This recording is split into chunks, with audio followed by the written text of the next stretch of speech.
Hi, so this is part 4 of 5, and if you remember from the introductory video, the end of, or the last half of the story actually ended up being done in volume 2, and this is volume 2.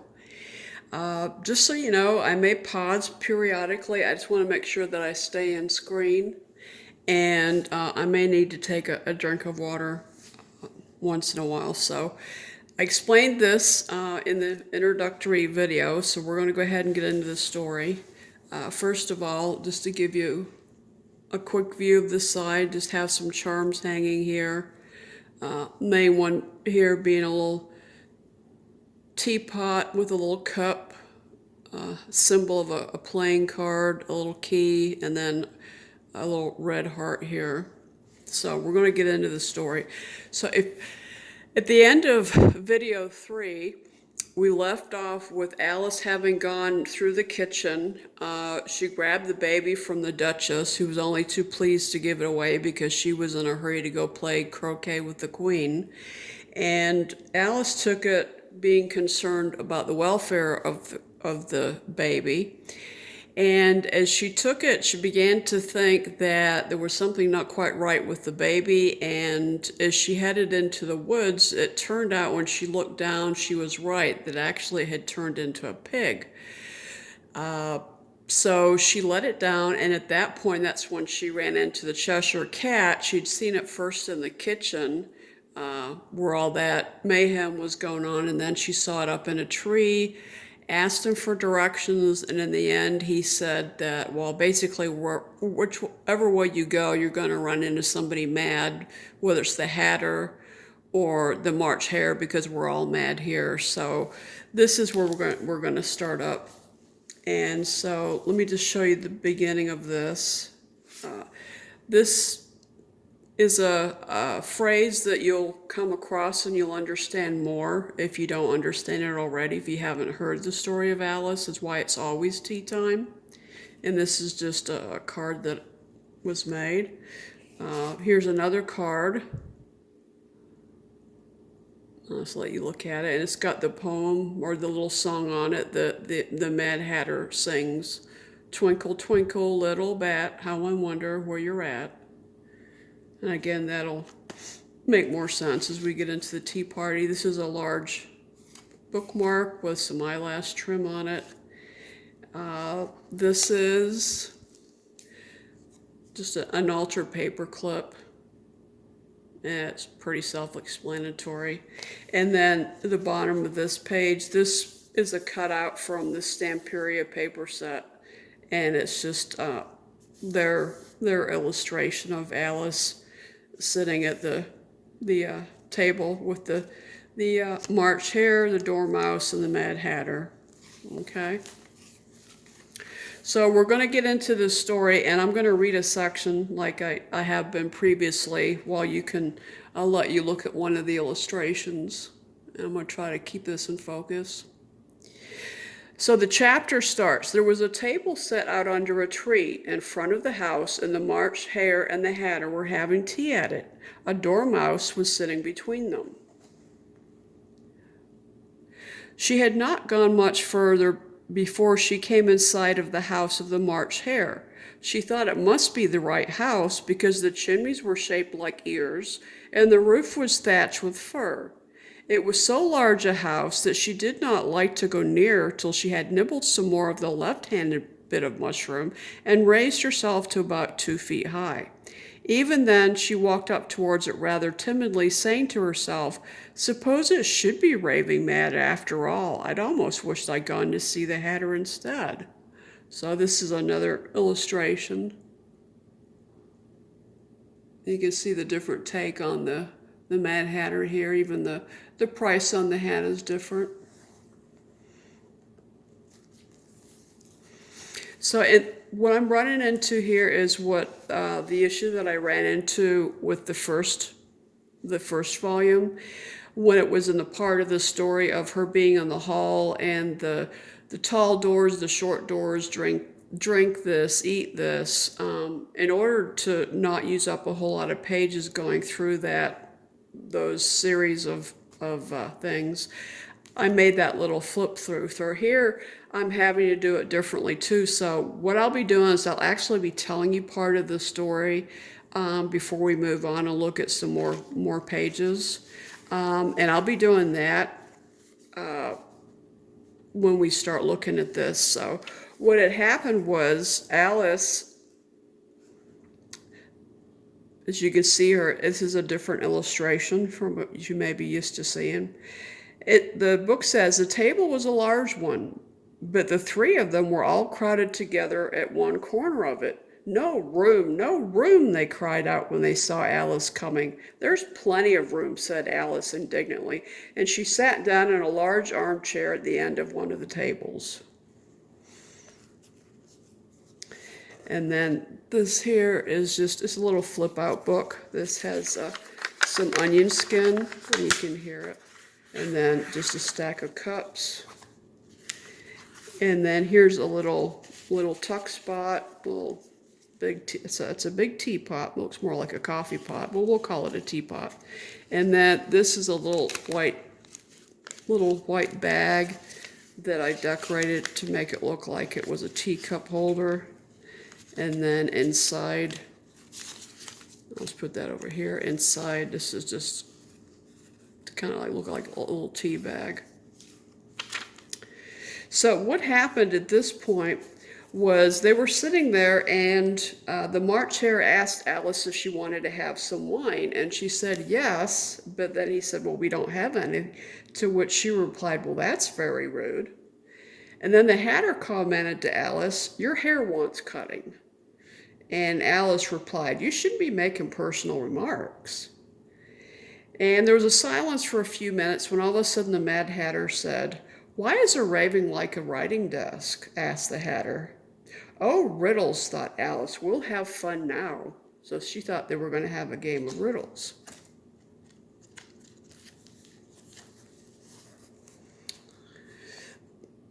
Unfortunately, instead of having a game of riddles, the March Hare took his watch out and looked at it gloomily. And I'll let you see this different illustration. And he dipped it into his cup of tea and looked at it again, but he could think of nothing better to say than his first remark, which was, it was the best butter, you know. Alice had been looking over her shoulder with some curiosity. What a funny watch, she remarked. It tells the day of the month, but it doesn't tell what o'clock it is. So that's when they began to tell the story of what happened, and this is why it's always tea time there. The tale that was told was how the Queen of Hearts wanted to have a concert. And during the concert, the Hatter was singing a song, which is, and I'll come back to this in a minute, this song here. Twinkle, twinkle, little bat, how I wonder where you're at. That's part of it up here. And then he says at the bottom, you know the song perhaps. I've heard something like it, said Alice. Oh, it goes on, you know, the Hatter continued in this way. Up above the world you fly, like a tea tray in the sky. So evidently this was his rendition of the song that the Queen got really upset about, and she said, he's murdering the time, off with his head. Now evidently, at this point in the story, time isn't actually something you watch. I think it's actually either an individual or it has to be something animate, because it had its feelings hurt and it got angry. And so it decided that it was no longer going to turn the clock and that it was always going to be 6 o'clock there. So as a result of that, they were all had to stay at the table, and they always had to just change chairs. So if you remember when she first came in back here, they were all sitting crouched here because they had been moving around the table, and whenever it was time for a new cup of tea, it was always 6 o'clock, so they just had to keep moving. And that's where the phrase comes from, it's always tea time. So before we move on, let me show you a couple of other illustrations that I came across. Here's one. You can see that the dormouse isn't in this, so I'm not sure if he's already stuffed into the teapot or if he just isn't in it, but you can see that this is a different version of Alice. Again, this is an Alice with short dark hair. This was probably done, if you remember back to the beginning when I was showing you the picture that kind of had this same look to it of the girl that was standing looking at the glass table in the Hall of Doors. I believe this was the same illustrator that did this one. Again, you can see there's a different take on Alice and then also on the Mad Hatter. And then this one I really liked. Unfortunately, I couldn't get it any lighter. And hopefully you can see it. I'll kind of move it here to see if you can see it. But I just thought it was a really cute picture of the Mad Hatter with a really large teacup and then just a really large sunflower on his lapel. So anyhow, we'll move on. So what happens is they start arguing amongst themselves. They try to change chairs, but they all end up getting dirty cups whenever they move, except the Mad Hatter. And then the Dormouse starts going into a tale about falling down a well and treacle in the well. And then the Mad Hatter starts talking about things that begin with the letter M. And Alice just had enough of it and just got upset and then decided to walk off. And that's where you'll see this. This is a picture that I actually took out of the Alice book this is the one that I took it out. I took the guts out because I couldn't find another part of this story that I liked as well.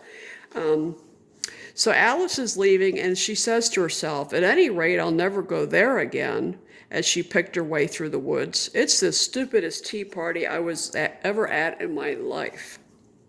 Just as she said this, she noticed that one of the trees had a door leading right into it. That's very curious, she thought, but everything's curious today. I think I might as well go in at once, and in she went. Once more, she found herself in the long hall and close to the little glass table. Now I'll manage better this time, she said to herself, and began by taking the little golden key and unlocking the door that led into the garden. Then she set to work nibbling on the mushroom because she wanted to make sure she was the right size to get through the door. This page over here, was just some dyed paper that I wanted to use because I came across this set of 3 commemorative stamps that were put out in 2005 and I wanted to use those. And then so this is just a strip of lace down the middle and then just some chipboard and then just some various things that go along with the tea party. Now here we're in the signature center and I'll just let you look at it again. It's pretty self-explanatory. This is the Stamperia paper set. You'll remember the smaller one at the beginning back here. This is a smaller version that they did. So this is the bigger one. This is to look like a tea bag. It's got a little charm with a little teacup hanging off of it. So what happens is we transition into the tree, through the little door, and the garden that she had been looking at, wanting to get into so bad at the beginning, turns out that it's the Queen's garden. And we get into the next chapter called The Queen's Croquet Ground. When Alice went in, she noticed that a large rose tree stood near the entrance of the garden. The roses growing on it were white, but there were 3 gardeners at it, busily painting them red.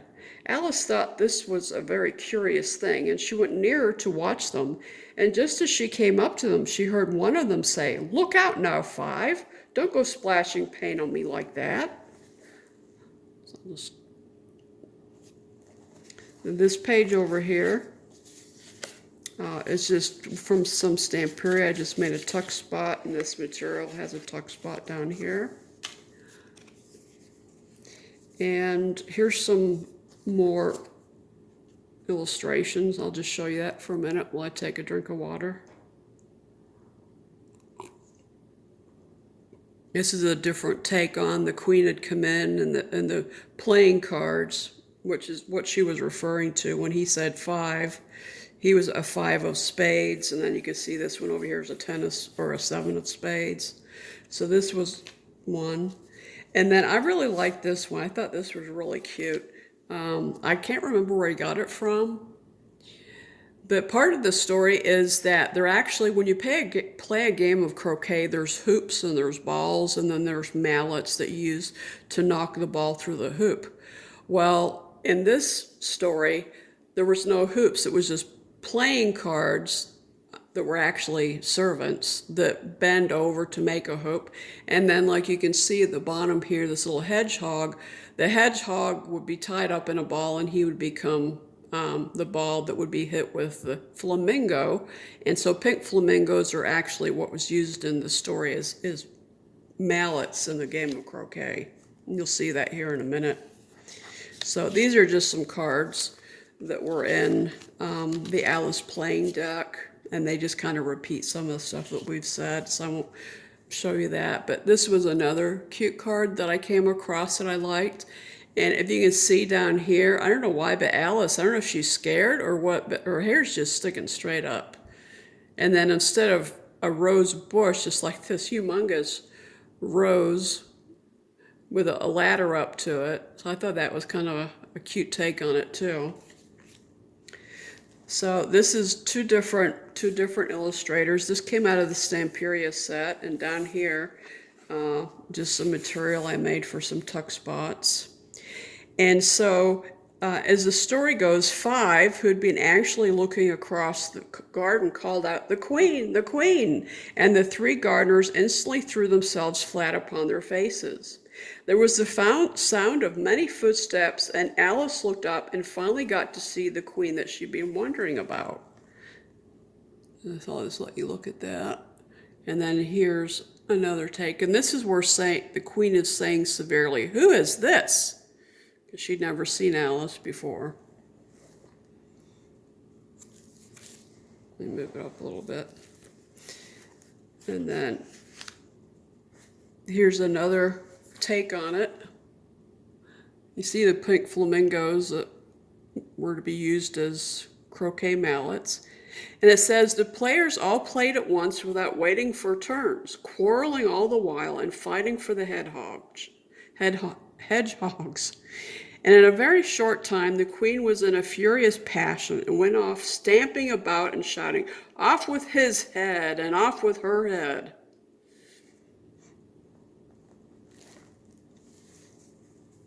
And then these are just a couple more little playing card things, but this is another illustration. I'll let you look at that.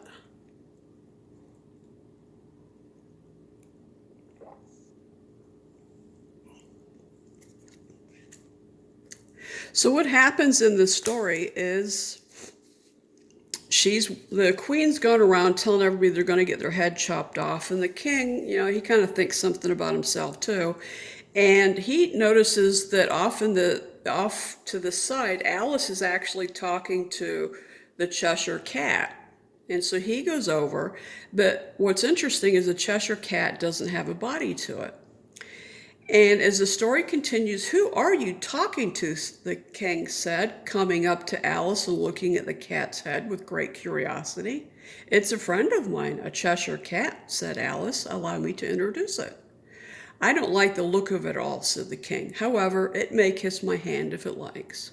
"I'd rather not," the cat remarked. So at this point, the king gets all in a fuss and says, "Off with his head, off with his head." And so then these are two different illustrations that cover the same thing, and I'll read out the words. "So the executioner came over, and there was a great argument ensued. The executioner's argument was that you couldn't cut off a head unless there was a body to cut it from, and that he had never had to do such a thing before, and he wasn't going to begin to do it at his time of life."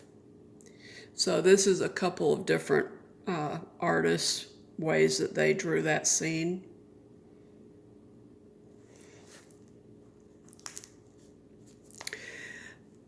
So we're going into the next chapter called the Mock Turtle Story.